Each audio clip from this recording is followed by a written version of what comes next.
Hola, espero se encuentren muy bien.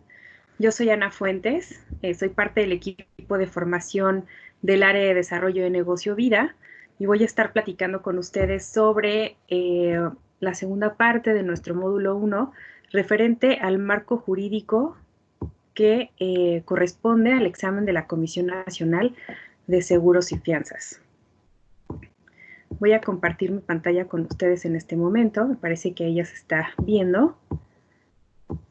Y bueno, pues dándole continuidad a los temas que ya habían visto ustedes dentro de la cápsula anterior, vamos a ver que va a haber una cláusula, perdón, que se llama derecho del asegurado que cubrió 3 anualidades. ¿Qué quiere decir esto?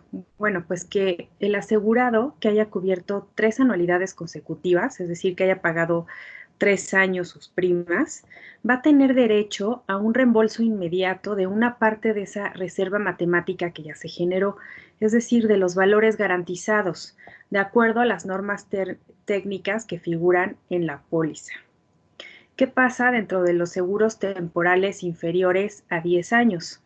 En el seguro temporal, cuya duración sea inferior a 10 años, la aseguradora o la empresa no obligará a conceder esos valores garantizados para el caso de muerte, ¿no? O sea, ¿qué quiere decir? Pues que el seguro temporal pues tendría que rebasar este plazo de 10 años.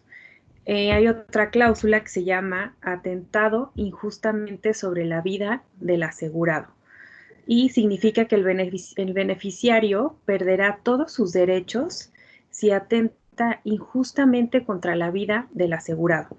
Si la muerte de la persona asegurada es causada injustamente por quien celebró el contrato, el seguro será ineficaz, pero los herederos del asegurado tendrán derecho a la reserva matemática, ¿no? O sea, ¿qué quiere decir? Que si ese beneficiario atenta injustamente contra la vida del asegurado, pues va a perder absolutamente todos sus derechos. Hay otra cláusula muy importante que es la de suicidio. ¿Qué es lo que nos dice en este caso las condiciones generales o nuestra póliza, o nuestro contrato de seguros? Que la empresa aseguradora estará obligada a pagar la suma asegurada del plan básico si la muerte es después de 2 años de celebración del contrato. Si el suicidio ocurre antes de los 2 años, la empresa reembolsará únicamente la reserva matemática, ¿no? O sea, ¿qué quiere decir?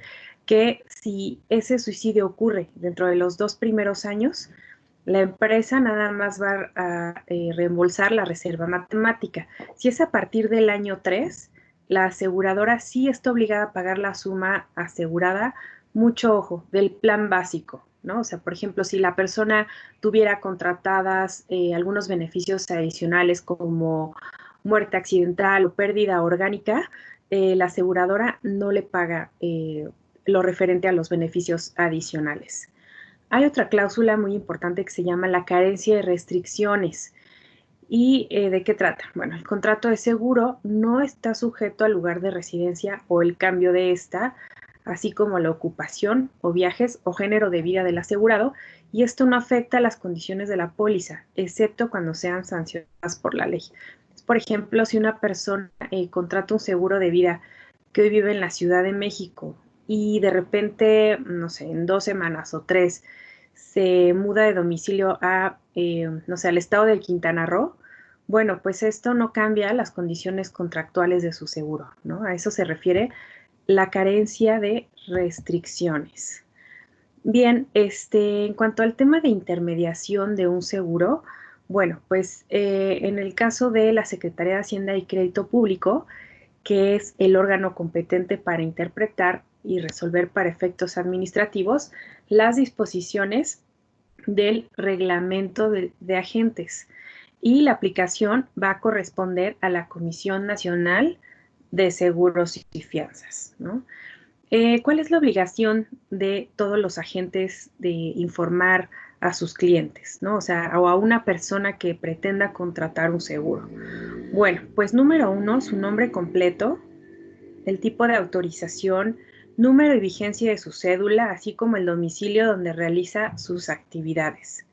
Número 2, del alcance real de la cobertura y forma de conservarla o darla por terminada, ¿no? O sea, ¿qué quiere decir? Que la gente va a tener la obligación, o sea, no es invitación, es obligación por parte de nuestro reglamento de agentes que le explique muy claramente al cliente qué alcance tiene su seguro, ¿no? O sea, cómo puede conservar su seguro y cómo puede darlo por terminado. Como punto 3, que carece de facultades para aceptar riesgos y suscribir o modificar pólizas, ¿no? O sea, si se fijan en la parte hasta arriba de esta lámina, dice intermediación. O sea, un agente nunca va a ser representante de la aseguradora y tampoco tiene la facultad para aceptar riesgos o suscribirlos o inclusive modificar las pólizas, ¿no? Punto 4, que solo podrá cobrar primas contra el recibo oficial expedido por la aseguradora. Digo, recordemos que esta ley pues tiene ya sus años y antiguamente ustedes recordarán o les habrán contado que los agentes de seguros cobraban las primas contra un recibo oficial. Digo, hoy por hoy, pues esto ya prácticamente no sucede, puesto que dentro de la solicitud de seguro de vida, pues el cliente nos pone un número de tarjeta al cual se debe de domiciliar su prima, ¿no? Pero bueno, aquí la ley nos lo pone muy claro. Punto 5, que al llenar el cuestionario que le requiera la aseguradora, señale todos los hechos importantes para la apreciación del riesgo que pueden influir en las condiciones que se convengan, ¿no? O sea, aquí el agente tiene la obligación de invitar al asegurado de que todos los hechos importantes para la contratación del seguro se declaren, inclusive temas de salud o temas ocupacionales, ¿no? O sea, por ejemplo, si la persona tiene alguna enfermedad preexistente o si su medio de movilidad es la moto, por ejemplo, es decir, todas aquellas cosas que influyan directamente dentro de la apreciación del riesgo y evidentemente del costo de la prima. Bien, vamos a ver cuáles son los requisitos para ser intermediario. Número 1, ser mayor de edad. Si es extranjero, contar con la autorización necesaria. No estar en alguno de los supuestos del artículo 13, que ahorita vamos a ver cuáles son. Tener concluida la preparatoria o su equivalente. Acreditar ante la comisión que se cuenta con la capacidad técnica para ejercer las actividades de intermediación. Y esto pues es prácticamente lo que ustedes van a hacer, o sea, acreditar esos conocimientos ante la comisión a través de un examen. ¿Cuáles son las prohibiciones como agente? Bueno, y aquí vienen como puntos muy específicos dentro de nuestro artículo 13 del Reglamento de Agentes de Seguros y Fianzas. Número 1, quien no reúna los requisitos que señala el reglamento. Los condenados por delito patrimonial intencional o delitos contra la salud. Los declarados sujetos a concurso mercantil, suspensión de pagos o quiebra sin haber sido rehabilitados. Empleados federales, estatales o municipales con excepción del magisterio. Los empleados de instituciones financieras reguladas por la Comisión Nacional Bancaria y de Valores, Comisión Nacional de Seguros y Fianzas o la Comisión Nacional de Ahorro para el Retiro, salvo los agentes empleados. Ajustadores, inspectores de riesgos o comisarios de averías, quienes hayan sido vetados o revocados en cualquier autorización otorgada por las comisiones y quienes puedan ejercer coacción para la compra de un seguro. Bien, entonces, si se fijan, pues aquí la ley es muy clara de quién no puede ser un agente o un intermediario de seguro. Bien, las comisiones.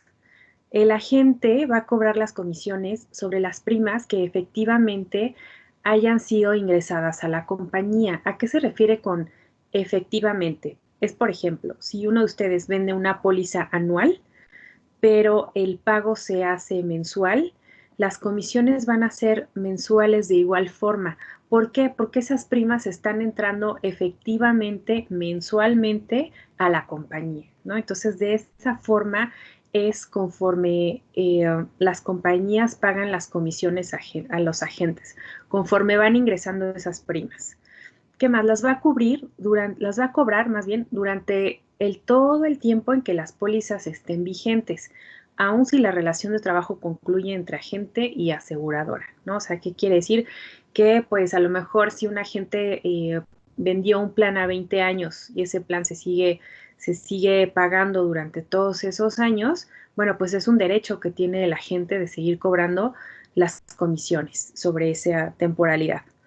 En cada renovación, las comisiones se pagarán a quien haya cobrado la póliza anterior, salvo que abandonen el negocio. 2, que su contrato se haya rescindido. 3, que hubiesen fallecido. O 4, que el asegurado exprese su decisión de cambiar de agente, ¿no? O sea, en ese caso, pues las renovaciones pues no se van a pagar. ¿Qué más? Bueno, pues van a existir algunas sanciones administrativas sobre pues algunas cuestiones que llegue a realizar el intermediario o el agente. Estas sanciones administrativas pueden ser amonestaciones, que son verbales o escritas. Con 3 amonestaciones escritas ya el agente va a tener una suspensión. También va a haber multas, suspensiones desde 1 mes hasta 2 años. Va a haber una inhabilitación de cédula también entre 2 y 5 días y una revocación definitiva, ¿no? O sea, si se fijan, pues va aumentando de nivel, ¿no? ¿Dónde encontramos la descripción de estas sanciones a las que puede ser objeto el agente? Dentro de nuestro artículo 27 del reglamento de agentes de seguros y fianzas. ¿Qué más? No son de aplicación sucesiva, sino independiente, ¿no? O sea, es decir, una no tiene que ver con la otra o no depende de la anterior. Antes de aplicarla, la comisión va a escuchar previamente a la gente, ¿no? Número 3, las sanciones de este reglamento son independientes a las de orden penal determinadas por las autoridades competentes, ¿no? O sea, ¿qué quiere decir? Si un agente a lo mejor cayó en un tema ilícito, de alguna actividad ilícita, pues va a ser independiente a las acciones que tome la Secretaría de Hacienda y Crédito Público junto con la Comisión Nacional de Seguros y Fianzas. ¿Cuáles son aquellas causas de amonestación? Bueno, número 1, quien no informe por escrito sobre el alcance del seguro o no informe a la aseguradora sobre las condiciones del riesgo, ¿no? O sea, veíamos en la lámina anterior que estas son obligaciones del agente. O sea, si el agente no lo hace, puede ser o puede tener alguna amonestación, ¿no? Ya sea verbal o escrita.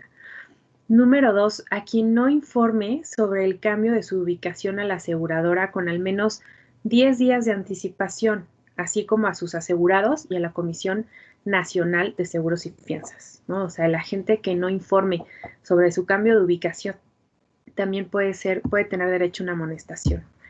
3 amonestaciones por escrito en un año equivalen a una suspensión de 30 a 60 días. O sea, ¿qué quiere decir? Que de 30 a 60 días, pues no va a poder realizar su actividad como intermediario de seguros.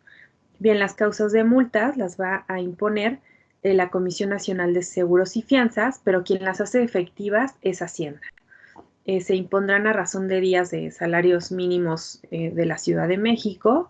Deben de ser pagadas 15 días hábiles siguientes a la fecha de la notificación y la reincidencia será multada con el doble de la multa original. ¿Cuáles son aquellas causas de suspensión del agente? Número 1, falsear información. 2, requerir prestaciones ilegales al asegurado. Omitir informar que carece de facultades para aceptar riesgos o cobrar cheques a su nombre. Puesto como lo hablábamos en una lámina anterior, sabemos que un agente hace actividades de intermediación. 4, solicitar la cancelación de pólizas vigentes con el fin de obtener nuevas pólizas con mayores beneficios a él. Cualquiera de estas 4 cosas es una causa de suspensión. En cuanto a la suspensión, bueno, pues el agente deberá devolver la cédula a la comisión hasta cumplir el periodo de suspensión. Todo esto lo encontramos en el artículo 30 del Reglamento de Agentes de Seguros y Fianzas. ¿Cuáles son las causas de revocación? Número 1, que dejen de entregar a la aseguradora las primas cobradas al asegurado, es decir, que se quede con esas primas en vez de entregarlas directamente a la compañía de seguros. Número 2, actuar en territorio nacional vendiendo seguros compañías no autorizadas, ¿no? O sea, puede ser que haya alguna compañía que todavía no cuente con todas las autorizaciones que Hacienda le requiere para operar en México y que este agente pues actúe dentro de México vendiendo seguros para esa compañía. 3. Incurrir en alguno de los impedimentos del artículo 13, que ya vimos cuáles son, ¿no? O sea, quién no puede ser un agente de seguros y que pretenda hacerlo. 4. Trabajar como agente persona física o apoderado estando suspendido, ¿no? O sea, el agente está suspendido y sigue trabajando, bueno, pues puede ser una causa de revocación. 5. Entrar en concurso mercantil o quiebra, salvo cuando se rehabilite. La cédula tendrá que ser devuelta a la Comisión Nacional de Seguros y Fianzas, quien la cancelará, al igual que cualquier otra autorización expedida por la Comisión Nacional de Seguros y Fianzas, la Comisión Nacional Bancaria y Valores o la Comisión Nacional para Ahorro del Retiro. Todo esto lo podemos encontrar dentro del artículo 31. Bien, vamos a ver que va a existir una ley, que es la Ley de Protección y Defensa de Usuario de Servicios Financieros. ¿Esta ley qué es lo que hace? Bueno, pues va a proteger y a defender los intereses y derechos de los usuarios de servicios financieros y va a regular la organización, procedimientos y funcionamiento de la entidad pública encargada de dichas funciones. ¿Cuáles son las facultades de la CONDUCEF? Bien, aquí vamos a tener dos verbos clave que les van a ayudar mucho para su examen, que es también atiende y resuelve las consultas que presenten los usuarios. ¿Los usuarios de qué? Pues de servicios financieros, ¿no? También va a resolver todas las reclamaciones que existan. Va a llevar a cabo un proceso conciliatorio en el caso de ser necesario. Va a actuar como un árbitro también. Va a otorgar servicio de orientación jurídica y asesoría legal.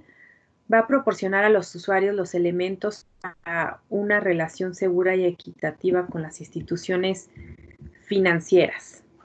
Bien, vamos a conocer de una manera muy sencilla y forma esquemática cómo es que llevaría a cabo el procedimiento conciliatorio la CONDUCEF, ¿no? Hasta en primera instancia, la institución financiera rinde un informe por escrito, ¿no? Este informe deberá de responder de forma clara y detallada.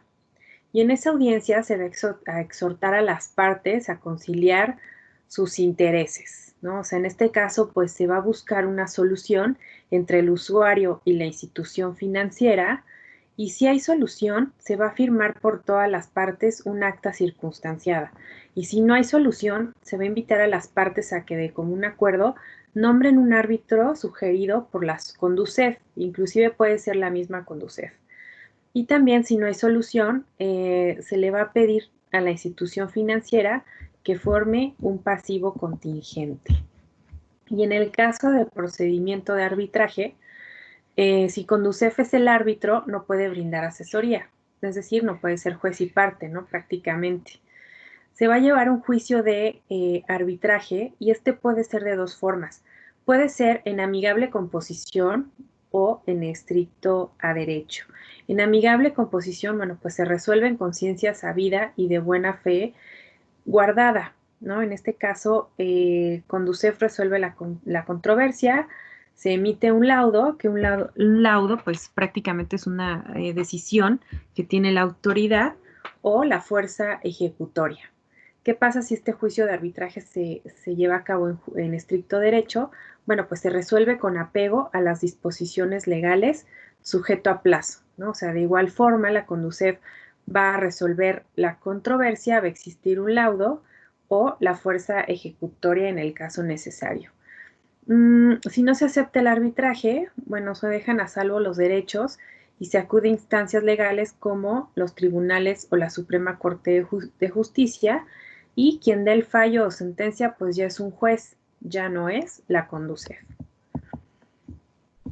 Vamos a ver ahora la operación para la prevención y detección de operaciones de procedencia ilícita, ¿no? El concepto de lavado de dinero, bueno, pues es un proceso por medio del cual el dinero cuyo origen es ilegal se va a transformar y parece que proviene de recursos legítimos, ¿no? O sea, el lavado de dinero va a implicar bueno, pues la obtención ilegal del dinero y el fomento de cualquier actividad ilegal, ¿no? O sea, si se fijan en la parte de hasta abajo, pues viene como pues como un esquema donde nos dice cómo la actividad criminal tiene ganancias, después el cliente lleva ese dinero a la institución y se le puede dar salida, por ejemplo, a través de cheques, ¿no? O sea, ¿qué quiere decir? Pues que algo que era ilícito ahora entra a la economía formal, ¿no? Prácticamente.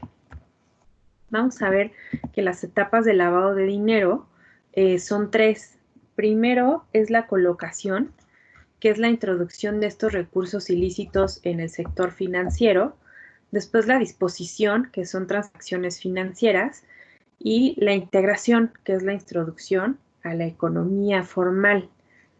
Por ejemplo, en el caso de una póliza de seguro, pues puede ser que se pretenda hacer pues esta integración de este dinero que viene de actividades ilícitas, entra en alguna póliza, la disposición o una transacción financiera es como, por ejemplo, cuando un cliente hace una disposición de su ahorro dentro de la póliza y se introduce a la economía formal, ¿no? O sea, este dinero.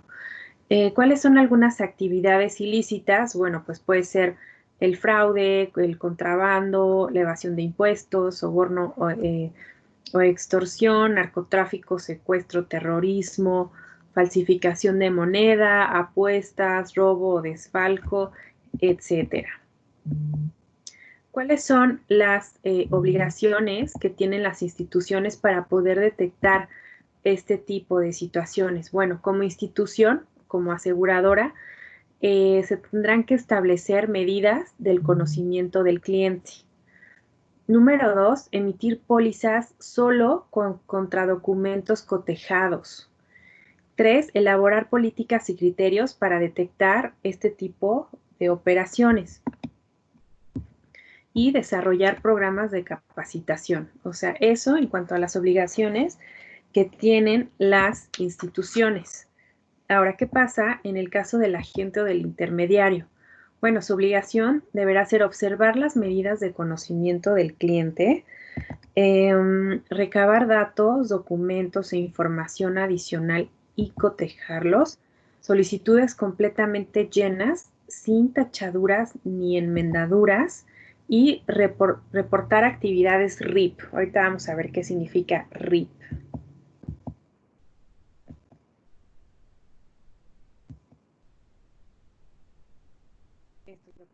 RIP son operaciones relevantes, inusuales y preocupantes. ¿Cuáles son aquellas operaciones relevantes que pueden ser foco rojo para un agente? Bueno, operaciones cuya prima sea igual o mayor al equivalente a $10,000. Esa es una operación relevante. En el caso de cómo o quién las detecta, bueno, pues el área de sistemas, ¿no? O sea, prácticamente. Las operaciones inusuales se trata de una conducta diferente a la usual sin justificación, ¿no? O sea, quiere decir que hay una incongruencia entre el perfil del cliente y sus antecedentes y las operaciones que realice, ¿no? O sea, son también indicios o sospechas de operaciones relacionadas con actividades ilícitas. ¿Cómo o quién las puede detectar? Bueno, pues primero sistemas, después los funcionarios o los empleados de las aseguradoras y los agentes de seguro también, ¿no? O sea, aquí puede haber tres focos rojos para esas tres figuras. Y en el caso de operaciones preocupantes, y también se les puede llamar internas preocupantes, se trata de alguna actividad o conducta o comportamiento de alguno o de varios pues, funcionarios, empleados o agentes que van en contra de las disposiciones para la prevención del lavado de dinero. ¿Cómo o quién las detecta? Pues aquí sí prácticamente los empleados o funcionarios y los agentes. Vamos a ver también que, bueno, pues hay ciertos comportamientos que nos pueden dar pues algún indicio que se pueden estar llevando alguna de estas situaciones, ¿no?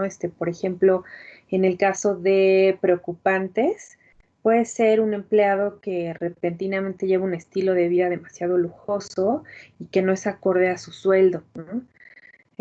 Otra cosa, a lo mejor que un agente que utilice su domicilio personal o laboral para llenar solicitudes y para la recepción de la documentación de uno o de varios clientes. También si llega a incluir números telefónicos o de él mismo o correo electrónico. También agentes que alteren documentos o de identificación de firmas también, ¿no?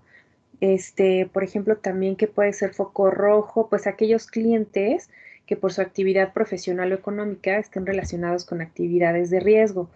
Por ejemplo, prestamistas, fideicomisos, apostadores, agricultores, policía, compra y venta de autos usados, importación y exportación de artículos, etcétera, ¿no? Entonces, si se fijan, pues va a haber muchas señales de alerta que pueden indicarme que se está llevando un tema de lavado de dinero. ¿Cómo les pueden preguntar en el examen? Pues puede ser que nos pregunten mediante un ejemplo o directamente a qué se refiere cada una de estas operaciones. Y bien, aquí terminamos nuestro módulo 1 y nos vemos en la siguiente cápsula referente al módulo 2.